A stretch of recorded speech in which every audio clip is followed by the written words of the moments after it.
nākošo lūdzu un sveicienu atklās ļoti cienījamā ministres kundze, Circenes kundze.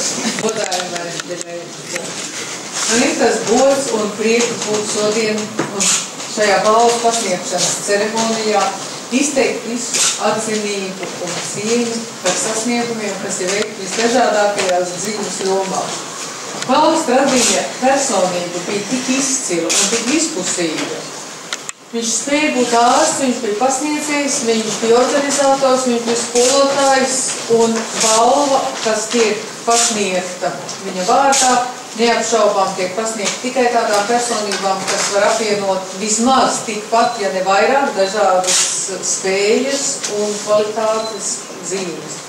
Un kā mēs dzirdējām, nekas nepalika apslēpts, ne no datiem, chronoloģijas, personīgās dzīves un panākumiem dažādās dzīves jomās. Es domāju, ka saliekot kopā šīs veiksmes, kas ir sākot ar biofiziku, ar farmāciju, ar aptieku tīkliem un turpinot ar briežiem un šo prezentāciju akadēmiskā stilā, es domāju, ka jūs esat godām pelnījuši šo balvu un no mūsu visu puses pateicīgi un nevēl tik kuplā skaitā mēs te šodien esam.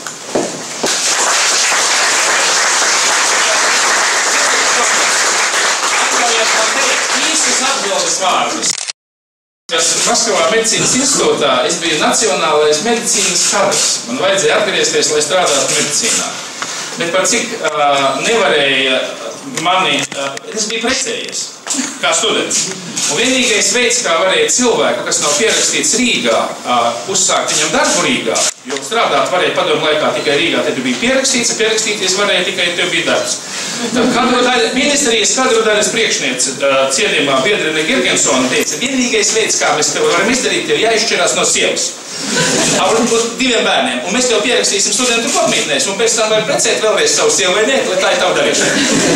Un tad, kad es nepiekrītu, tad es gāju kaut kur sūdzēties, un tad cienījumā Girgensonas kundze mani fiksi pārvedu uz Zinātņu akadēmiju, un ar vārdiem man atdeva to pavēli, ko es aiznesu uz Zinātņu akadēmiju ar vārdiem. Belevišķi, ja tu vairāk nekad mūžā nespersi kāju par veselības ministrijas slieksni, mēs tev pieminekli uzbūvēsim. Cienījamā Circenes kundze. Kopš tiem atmanu vārdiem, jūs esat pirmā veselības ministre, kas mani sveic.